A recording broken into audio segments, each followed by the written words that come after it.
to share what you're making. I am your host, Chair. I'm your co-host, Bacon.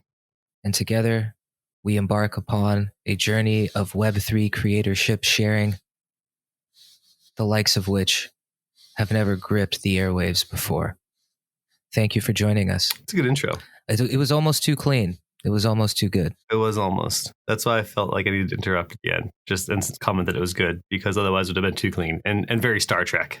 You can follow me at Very Comfy on Twitter. That's at VRYCMFY. On Lens, same handle, at Very Comfy, VRYCMFY.lens.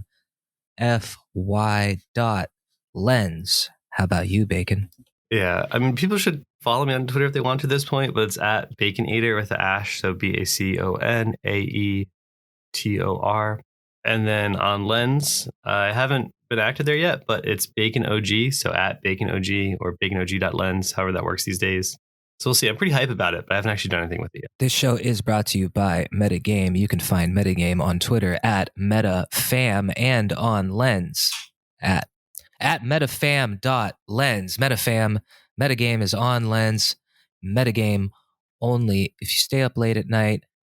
MetaFest 2023 in Croatia. Bacon, today's guest is Derrek, steward of ETH Denver, community extraordinaire of ETH Denver, a Bay Area, California native, spent a little time out in Beantown, deeply technical, highly sociable, very likable, very knowledgeable. I really enjoyed our interview. Also very instructional, educational, teacherly. What's the adjective for teacherly? He's very good at explaining things. Masterful, craftful. It's got to be an adjective for that. Skillful, scholarly. Something. Anyway, if you listen to the cast, it's great. He does several great explanations and delivers several choice sound bites. We recap ETH Denver. We look ahead towards what the future holds for international ETH Denver locations, next year's ETH Denver, what the hackathons will look like, a little retrospective, a little future facing, looking, peering, leering into the future of ETH Denver. Leering straight at ETH Denver, Tokyo. We're leering at you. I don't think we know what that word means. Irregardless, a fun interview, another banger, another top level guest. I'd share what you're making. We really appreciate your listenership. Please reach out to us, give us feedback, let us know who you might like. Join our Discord. Join the Share What You're Making Discord. You can find it by finding the show's Twitter handle at Chair Bacon. That's one word, Chair Bacon. And there will be, look out for a Lens presence for the show as well, coming very soon.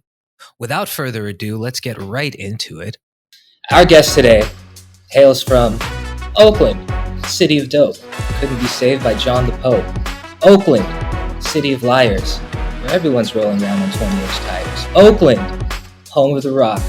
Two woofers in the trunk, beating down your block. The whistles go woo. He is an ETH Denver community steward. He spent some time at Northeastern on Mass Ave and Symphony drinking donkeys before getting his BA at UC Berkeley and then a master's in mathematics from the very same. Our guest today is Derrek of ETH Denver Stewardship. Welcome to the show. How are you? I'm great. That is the best I've ever been introduced, and it definitely won't get topped anytime soon. So thank you for dropping like the hyphy Oakland and weaving that in there. I appreciate that. I'm glad you enjoy it. I was a freshman in college in 2005 with plenty of Bay Area people migrating down to San Diego State and just got the full onboarding at that point. Very excited to have you on the show today, Derrek. We did an entire episode covering ETH Denver just a few here ago. I was lucky enough to be there. Sharing your experiences. So now we're going to do a much more behind the curtain and in-depth 10,000 foot view. Before we touch on it, and we're going to go deep into ETH Denver, we have very similar onboarding stories into Web3, Derrek, and my path was very much through Raid Guild, sort of propped up and supported by Yaler and the Metacartel apparatus right into Raid Guild, and it's what allowed me to start freelancing and then move away from the corporate thing altogether. So I know our story is a little bit similar in that. Can you touch on that a little bit? Yeah, I was in Oakland teaching high school at the spot near the airport. Shout outs to Lighthouse K-12 charter school, and basically burnt out after 4 years right before COVID hit. So during COVID, I had a lot of downtime to just do whatever. And one of the whatevers was just learning JavaScript for fun. I was teaching physics. I have a physics background, and I'd always kind of had this imposter syndrome around more technical engineering-esque things like, oh, I know about that stuff, but I can't do it. And so I wanted to get in and sharpen my JavaScript chops. And as I was getting curious about that, it was basically the 2020 Bitcoin bull run. And so my friends were like, yo, you should check out this Bitcoin stuff. And so I joined the party like, a decade late as I was sharpening my web dev skills, and realized there's this thing called Raid Guild, this like internet co-op of pseudonymous strangers working together to ship real work for real paying clients on the internet. And so I walk in the front door, click a couple emojis, and I'm like, hello, I am Derek, a warrior, which means front end dev in Raid Guild, and a wizard, which means smart contract developer. Total literal imposter, like did not know how to do those things, did not have those skills. And bless his heart, Scottrepreneur, shout outs to Scott, he was hanging out with me in one of the voice chats one day as I was working on real paying work. And I was like, Scott, I'm having a really hard time saving this variable to state. And he was like, do you not know what a React hook is? Because I was just trying to do like let x equals 5, which you can't do in React.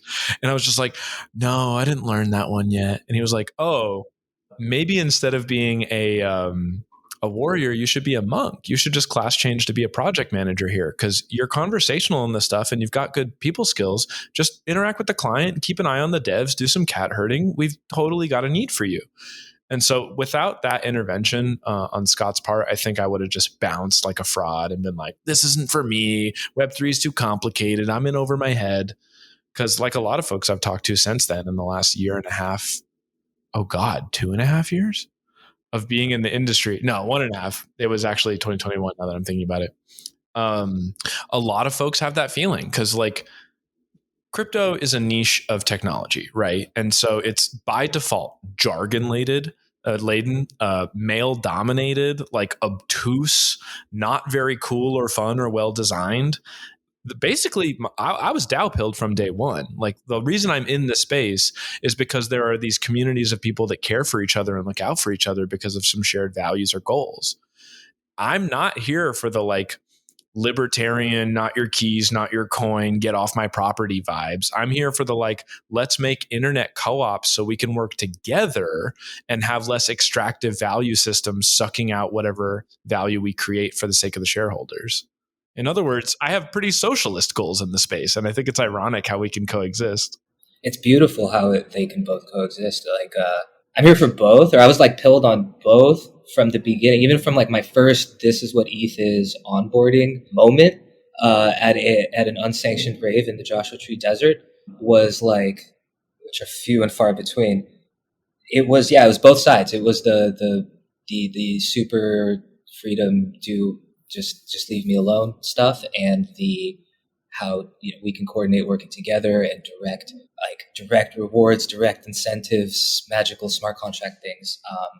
And it was instant. It was instant for me, and I already knew that I wanted to go into software. But as soon as I just realized how much I don't know and how cool Ethereum like just seemed from that first moment, that it was like everything about me getting into software was just getting into Ethereum from that point, and which like eventually led me to being aware of like Peter Pan on Twitter in like 2018 or 19, and then which he claims he wasn't even on Twitter in 2018. I'm like, I know you were because I was reading your threads, and then so that right into like Metacartel and Raid Guild, and yeah, clerking and monking and warrioring, I guess, is front end, but now a lot more monking and clerking. Yeah, and to finish the story, I was just chilling in Raid Guild for a couple months at that point, and Yaler in general chat was like, anyone interested in being a community steward? I know these folks that are looking.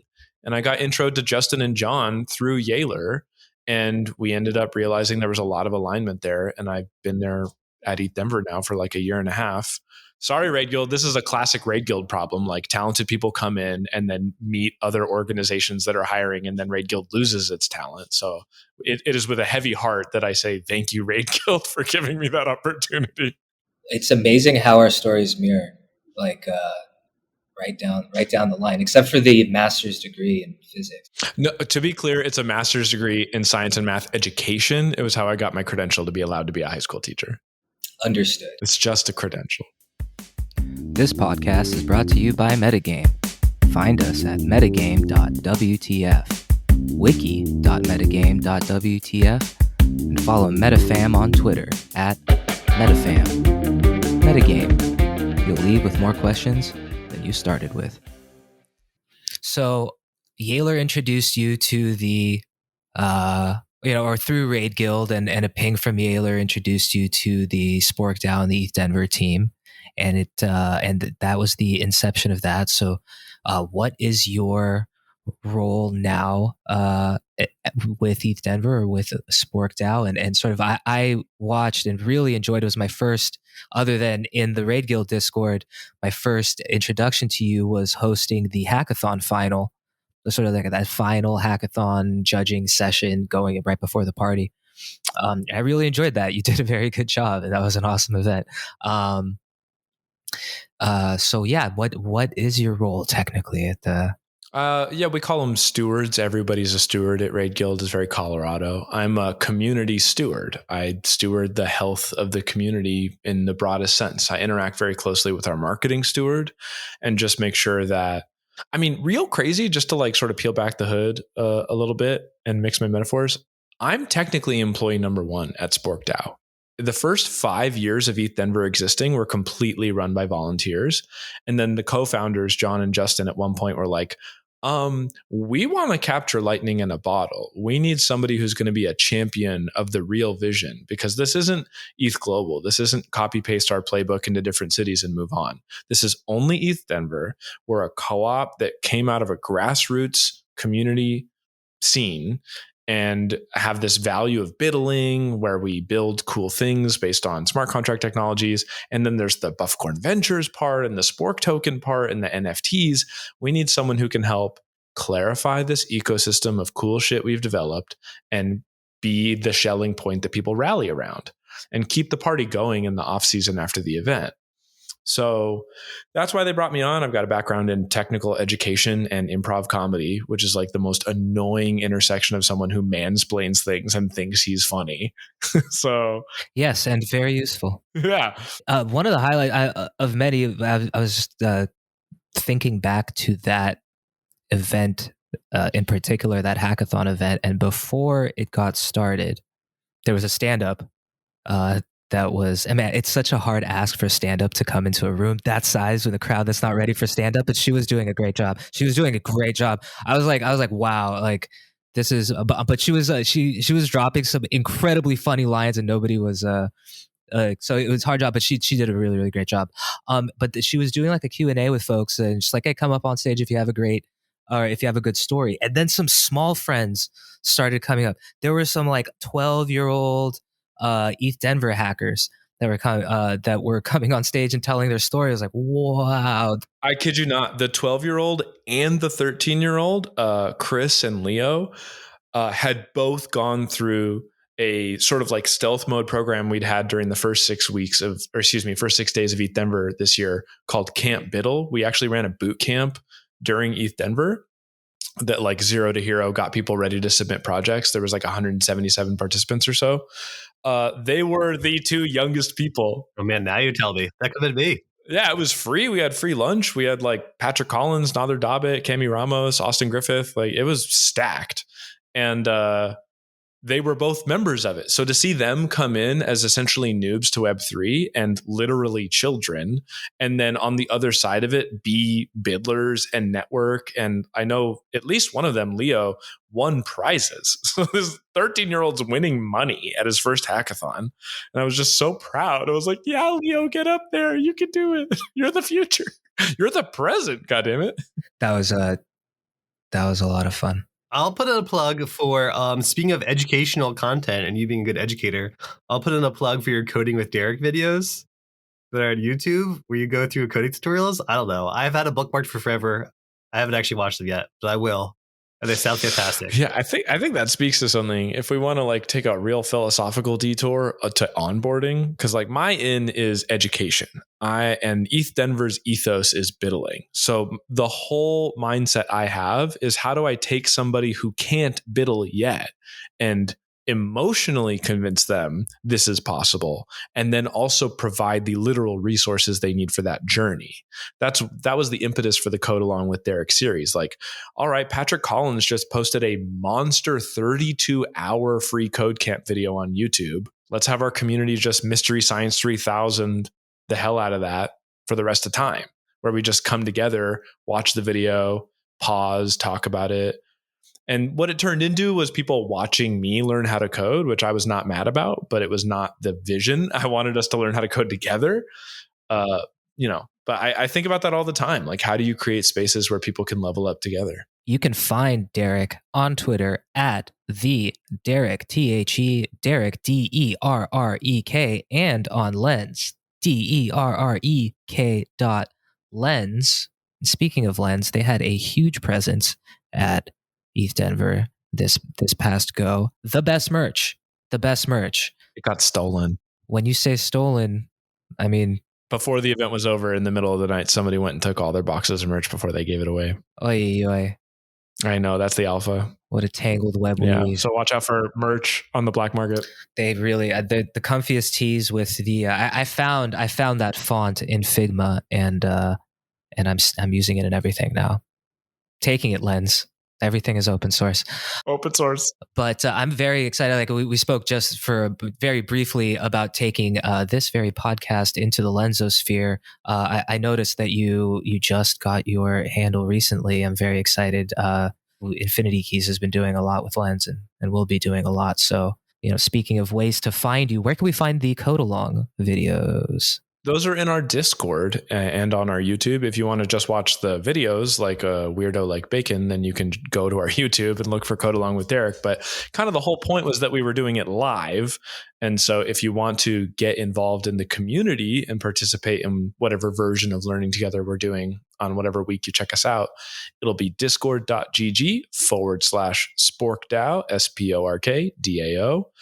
I'll be in there. Tyler will be in there. The rest of our community team, just keeping the vibes going and providing resources. So wait, is this still an ongoing live thing that I can join and not be a weirdo? Yeah, we've still got a community calendar. We've still got a Discord. We've still got streaming stuff. It'll change since we're in that transition period. Is there a calendar somewhere? Yeah, and that calendar is pinned over in our Discord. Yeah, if folks don't know where to start, I would say follow us on Twitter at Ethereum Denver and join the Discord, discord.gg/sporkdao, and say hi, and we'll take you from there. This past ETH Denver was my first, and my first conversation with John Powler was in 2020 when I was like first getting, figuring out how to join Opolis, which we love Opolis here at the podcast and recommend the shot at opolis.co. I've been running money through them for a year and a half. I got no complaints. I did as well.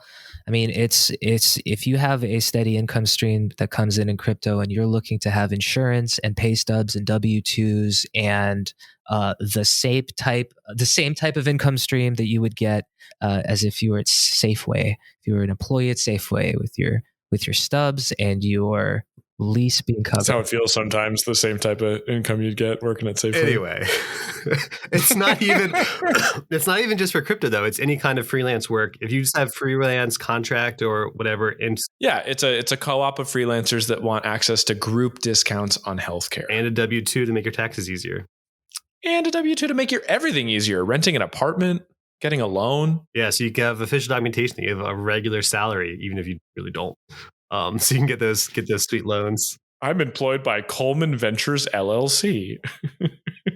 One of the drops at the sort of the John's final speech of the day, at that last day at ETH Denver, he mentioned some global ETH Denver events with the name ETH Denver attached, which is funny. I joked in one of our last episodes, I think we're ready for ETH Denver Vegas, just with the size of things, which I don't know or think that anything's going to leave Denver.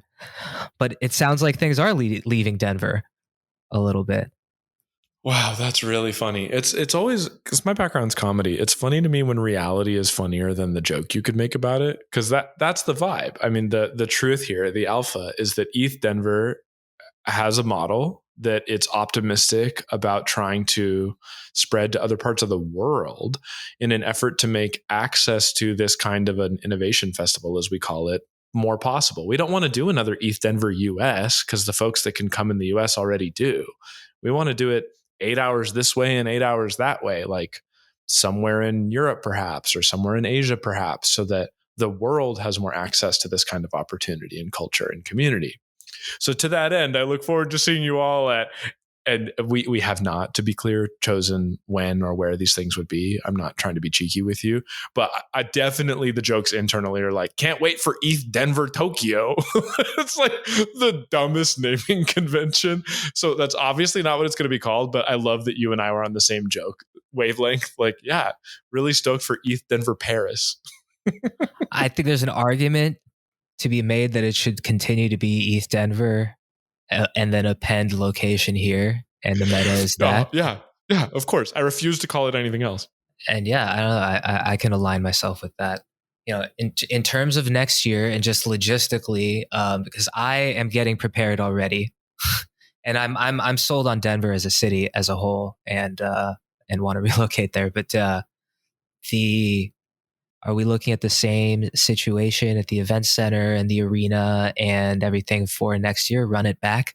Yeah, we are stoked to continue using the new venue. The capacity is massive. People did not have to wait in line for hours to get in once they had their passes. Everything was much smoother operationally. And we definitely have a lot of lessons learned about how to maybe rearrange certain parts of the floor plan. There was a little bit of challenge regarding navigation just because it's a new space and activations were, our best guess as to where they should be. And now we know we have a little more information. For example, Blockchain 101 was an activation we had up on the third floor. It was for newbies. Like if you don't know what's a wallet, what's a blockchain, what's a DAO, you could walk up. We had these big, awesome infographic drapes we'd printed and hung on pipe. And we also had volunteers sitting at tables. So newbies could just walk up right next to the bunny slope stage. What is Ethereum? You listen to an awesome talk. Then you walk over to these tables and you're like, can you help me make a wallet? And we helped a bunch of folks make their first wallets and mint their first NFTs. Great idea, right? But why was it buried way up on the third floor in a place that was hard to find? Something like that should be like, come through the front doors, turn right. I didn't know there was a third floor. Full disclosure.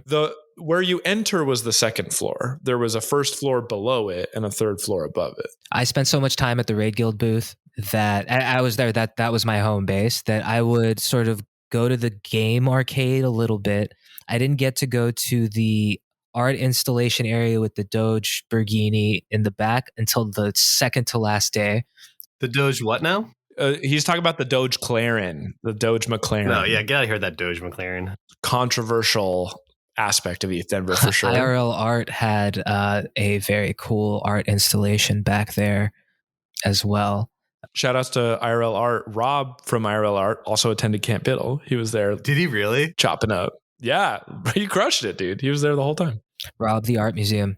Rob, I probably told the story on the podcast, or I definitely did after the MCon roundup. But like, Rob is amazing. He's one of the main people at the IRL Art crew, and he helped set up the art auction that we did at MCon 2021, and sort of just he was the reason that it happened in the end. And we absolutely love Rob, and I got to hug him and see him at ETH Denver on the last day. So yeah, he was just a huge help with stuff in general, because there were several MCon events there that year, right? There were like 3 or 4 events there. Yeah, it was like all week.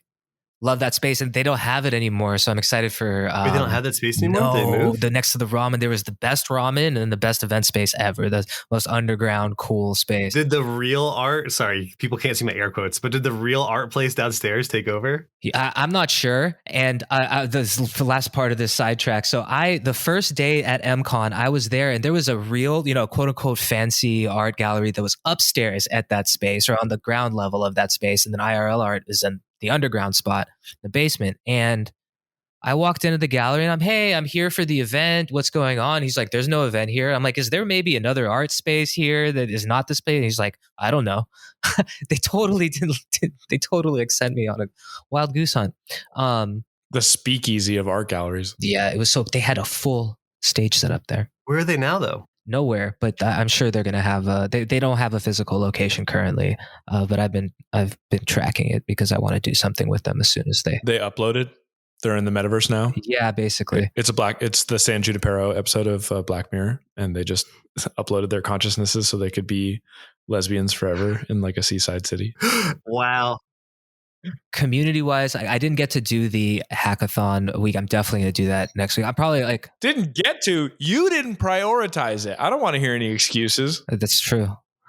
But yeah, that's what I for next year. I plan to come even earlier than the Biddle week starts, and then to stay through ski week and the whole thing. It's and I do recommend, if you can, that's the way to do it. If you're Web3 sort of centric, like just to plan it as your Burning Man. Yeah, even if you don't know folks, like Hacker House, do the entire 10-day event, and then as you just mentioned, come up to the mountain retreat for the 3 days after the main event and hang out and network. What's the price point on staying there for 10 days? So what's the situation there? Denver rent? Well, that's why we did a scholarship program this year. We had 552 beds on site. You didn't even have to leave where the main event was, that we gave away for free to a bunch of scholarship recipients so they could overcome the number one barrier to coming to ETH Denver, an already free event, which was paying for somewhere to sleep. What was the shower bathroom situation like? Shower trucks indoors, didn't even have to leave. Bathrooms also within walking shower trucks indoors. Yeah, the Zen zone and the sleeping area were kind of adjacent, so it was also a calm, quiet, soothing space to be and recharge. Yeah, it sounds. There were so many dogs on site too. Like there were a lot of puppies just around. I every day I was like, I'm going to the puppy petting place, but I never made it. Denver's full of secrets.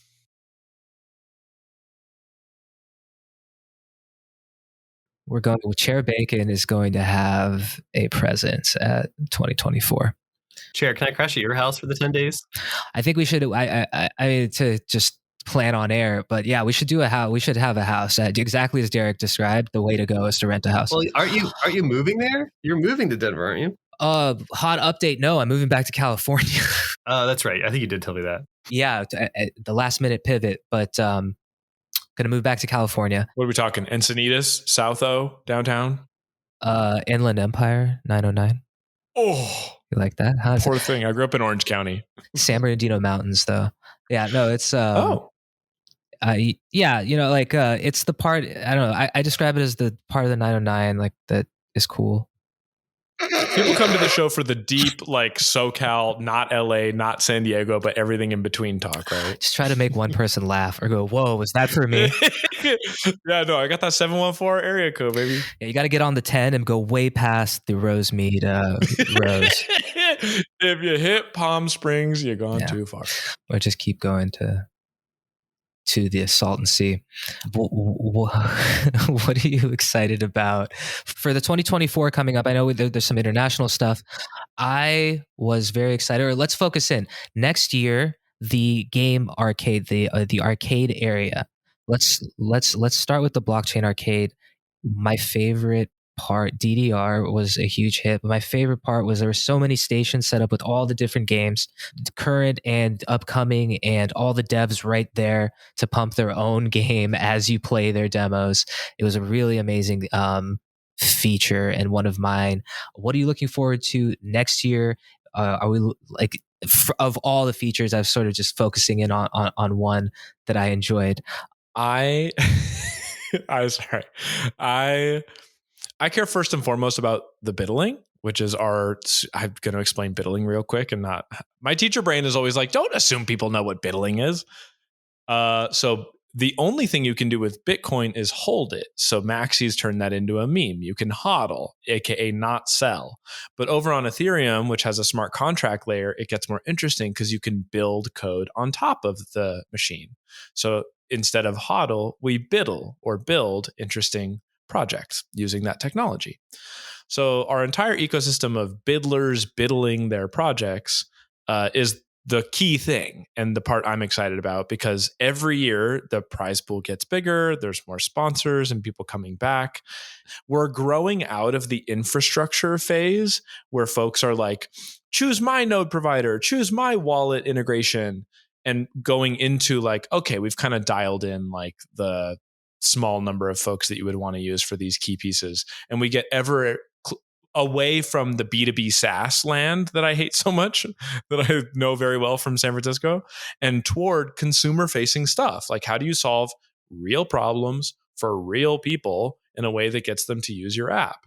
That's how you onboard folks. Not like, you'll never believe what my API does to help make fetching blockchain data easier. It's like, very few people care about that. But those people are here and they're using it to make the next thing for the next people. So next year, I'm excited to see actually, I really do not mean to disparage so much of what the cool stuff has been built this year, but we're still very much at that middleware layer of like, all right, let's just money Legos ever more abstract layers of DeFi. And I'm like, who cares? I don't need an options derivative on chain that costs a lot in gas and is like, has smart contract risks. I'm just going to use friggin' Robinhood or whatever and take those risks. Like, it's a lose-lose. So I'm excited for what folks build, first and foremost. Yeah, to that end, and we've been thinking about at Infinity Keys. We didn't have a booth this year. We sort of just guerrillaed it at the Raid Guild booth. We did a partnership with Raid Brewed beer and did some quests with them and everyone else. And but next year we're definitely going to do something. But we actually so super alpha here, folks. The path to ETH Denver 2024 has already started with Infinity Keys. And so you can very easily find the ETH Denver Buffycorn Sporked Out related achievements. If you go to infinitykeys.io and hit the play button, if you hold a Buffycorn, you should collect your Buffycorn horn polish. And that is the first stop on the road to ETH Denver 2024. And we plan to integrate as much of the composable elements, and at Infinity Keys anyway, we're trying to integrate as much of the composable elements of Web3 as we can into our puzzles. And the real life puzzles will be going down, but you want to start with collecting the Ethereum Denver 2023 achievements. And now I'm blanking on it. The cards that came with all of the badges, amazing tech. Was thrilled. I keep it. So it is the VRF chip. They're not the RPC chips, the NFC chip card. That's due. You might know more about it than me. Yeah, we look is a fairly early stage thing, which happens to be a part of the Buffcorn Ventures portfolio because we believe in dogfooding new tech that's Web3 native instead of just like, we'll never use Eventbrite for better or worse. And so we did an amazing job building out the system for registration and ticketing and credentialing, which included the WeLook card that we gave everyone when they checked in. It was like shaped like a credit card, and it had an NFC chip that you could connect to your account. On your account, you tap it on your phone, set up your card. You could put as many different accounts as you want, social media accounts like your Telegram or your Twitter or whatever. So when you meet someone, like the current meta in Web3 is you meet someone at a conference and you're like, hey, add me on Telegram. And you make sure to have your phone number hidden so they don't SIM swap attack you and take all your Coinbase money or whatever. And we've upgraded that. By the way, on Telegram, you know how people like take selfies together so you can remember people in the flurry of meeting 100 people in an event? If you press the camera button, it switches over to a video button that looks like the Instagram logo, and you can record a very short video snippet of that moment. And so I think that's the new meta on Telegram, where you record the video and you're like, what's up? And it's way more like feature rich. Anyway, WeLook cards were like, instead of saying add me on Telegram, you could just take the card out and go, tap me, bro. And then tap it to someone's phone, and then it would pull up the page that has your Telegram, your Twitter, all that stuff. And they even had a thing where you could just upload a JPEG and have a POAP that people would collect. And they even built on top of POAP a new feature called Moments. This was live at ETH Denver. Not many people realize it. Where when I meet Chair in real life at ETH Denver and collect his POAP, we can then take a picture and then attach that moment to his POAP so that other people who collect his POAP can see all such moments in the collection. In other words, all the people that met Chair at ETH Denver that year. And it becomes this cool like gallery, almost like an Instagram story of all the different things that happened related to that POAP, which is of course your proof of attendance. So it like really adds the visual layer. We need to get these people coordinated with Metagame, because Metagame has the My Meta profiles. And I've been saying we need to do a conference thing where, like, on your conference badge or whatever, you have a QR code that people can scan and takes you to your My Meta profile, which has all your info on it, right? Like what DAOs you're a part of and your Discord handle and all that stuff. Hey, if we could just port my meta profiles to WeLook, then that's it. It's done. Yeah, this sounds great, actually. This sounds fantastic. Just sounds like some JSON to me. Yeah, I keep it in my wallet. That's what I'm using as my card now. Yeah, I never set up the POAP thing, frankly, but it's useful when you meet someone, just be like, tap me and have my email address or whatever. I would like to do a quick plug for Bufficorn Ventures, because I think that's an understood. Please, yes, definitely. Not very well understood aspect. So I spend all my time talking to and educating bidlers or people interested in biddling. But there's a giant chunk of people that attend ETH Denver that have no intention of being a programmer or even a designer or contributing to a project from scratch in hackathon form. Fine. I give up on trying to convince you to participate in the hackathon, or biddle-a-thon as we call it. But what I will make sure to emphasize is that as of May of last year, which was 2022, we launched Bufficorn Ventures, a venture arm of Spork DAO, which is the wrapper of ETH Denver and Colorado Jam and Bufficorn Ventures and the community. It's all a co-op, a real co-op in the state of Colorado. And everyone that had a free ticket to ETH Denver 2023 is a member of the co-op, a member of Spork DAO, the DAO. We're legally required to have an annual meeting of our members. ETH Denver's it. So our co-op got together in Denver, as it does every year. And some of the projects that come out of ETH Denver, Bufficorn Ventures invests in. Check sizes are on average around 50K. First money in the door, like straight out of the biddle-a-thon. We're not doing like Series A or Series B. And we want to support these projects in going on to that next phase and growing up and finding product market fit and scaling the team and all the things that you do when you're a startup. If and when any of those projects in our portfolio grows, the natural next question is, who benefits? Who profits? And to skip over a bunch of pretty technical stuff, because we're the only ones in the world who have implemented an LCA structure where the patronage token of the co-op is an ERC20 that you get for attending the event. What I really want to emphasize here is that everyone who comes to ETH Denver gets the Spork token for free. And you get more of it the more you contribute. When you volunteer, when you judge, when you submit a project, when you sponsor, when you buy merch. These all add value to Spork DAO. And so you deserve to have that shown. You get more Spork token. If and when any of the projects in Bufficorn Ventures succeed, that value will flow back to the members of the DAO as weighted by how much of the token you have. I'm skimming over a lot of details here, but I think a lot of people don't realize that by attending ETH Denver, they become a member of a cooperative, a ecosystem of people that all are incentivized to see each other succeed. That's wild. And so when I hear you say, yo, we should use WeLook, the back of my head's like, you're financially incentivized to connect Metagame and WeLook, right? Like, this is a very interesting little game theory we've set up. It's hard to explain, but like cool to be a part of. I think it's really cool personally. That's why, I think that I've heavily invested in Spork, or insofar as I could heavily invest in Spork with the liquidity on the market. But yeah, I'm very excited by this. I think it's really cool. I actually explained this to a guy at ETH Denver last year who was like, what's the point of this Spork token thing that they gave us all for registering? I was like, dude, let me explain to you what this shit does. But he was like, oh, that's kind of cool. And then walked away. And I was like, all right, well, I'm clearly way hyper than he is, but that's fine. But it's really cool. Do you want to plug some of the projects that have come out of ETH Denver, some examples, even if they're not directly related to Bufficorn Ventures? Oh, sure. Yeah. Things you might have heard of that started at ETH Denver include 1inch, which before the crash was worth $500 million. POAP started at ETH Denver. The Moloch DAO framework was created by Deacon and Company at ETH Denver 2018. Past share what you're making, guest. Share what you're making. Yeah, go check out Deacon's episode. I love Deacon. And Raid Guild was also spawned at ETH Denver 2019 and was an example of the Moloch DAO framework being applied. So as far as I'm concerned, some of the most important stuff in Web3 today, major DeFi protocols, fun social stuff like PoApps, and service DAOs, and what would later become like the entire DAO house system of spawning and spinning up your own DAO without having to be very technically savvy, all came out of ETH Denver. So I think that's pretty cool. And so these are all the types of projects that might come out in the future that now Buffett Ventures will back and could create profit for all Spork token holders in the future.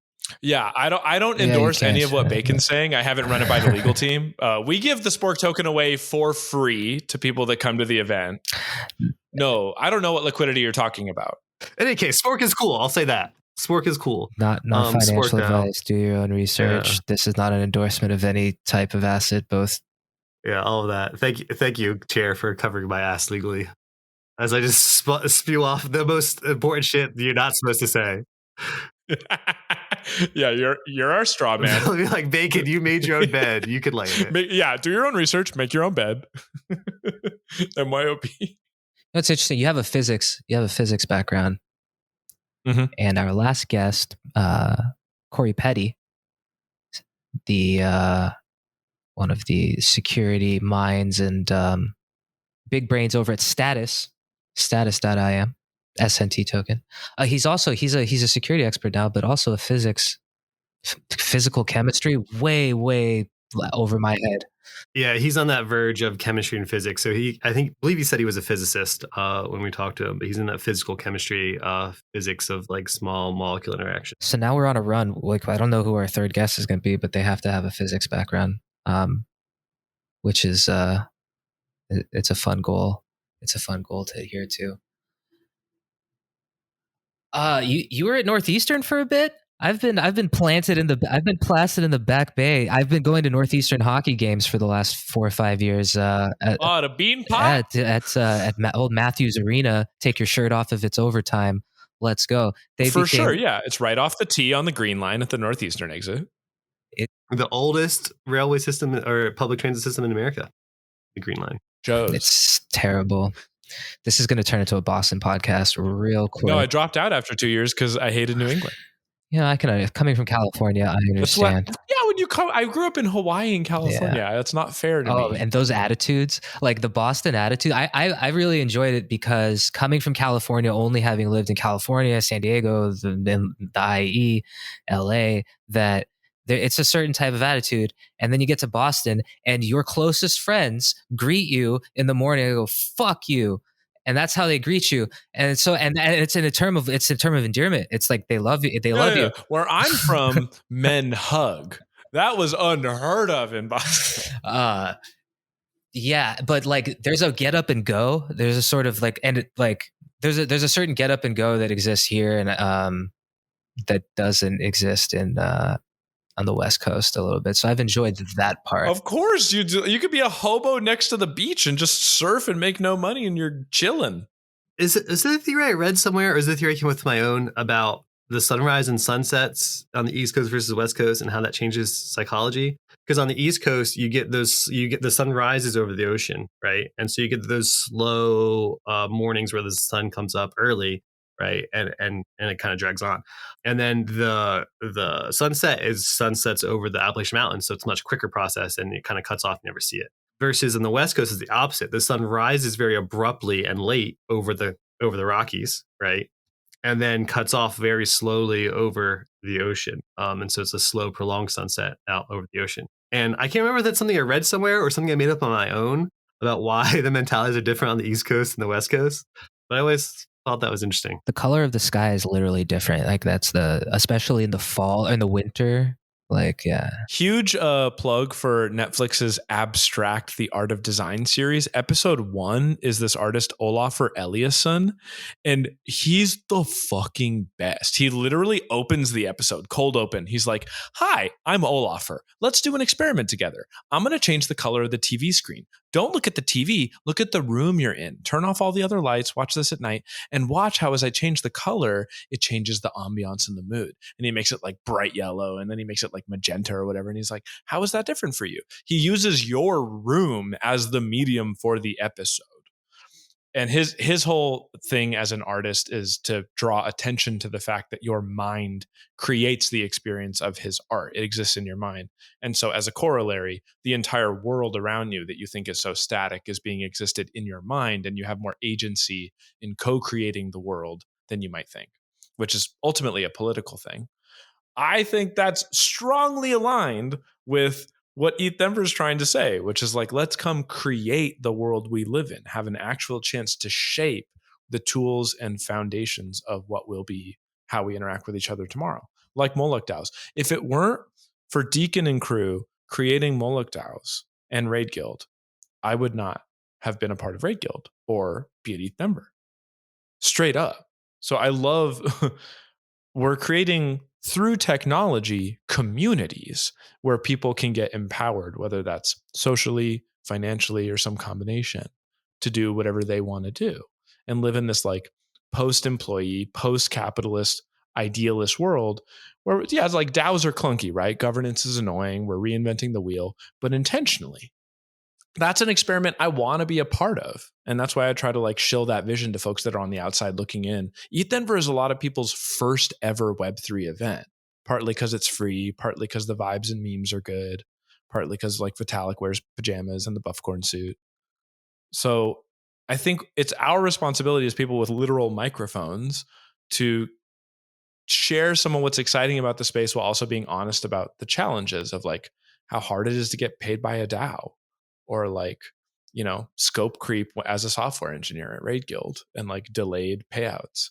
So it's an exciting time to be a part of Web3 as it begins to mature and onboard new folks and have new goals. But it's also like, I don't encourage my family and friends to join. Like the UX sucks. You can get rugged a million different ways, and still most of the use cases are gambling. So I don't know. Like, what are we trying to do here? What do y'all think? Yeah, to mirror what I think that was A, great, and B, I'm tempted to just cut the episode right there because it was fantastic. But yeah, smash cut.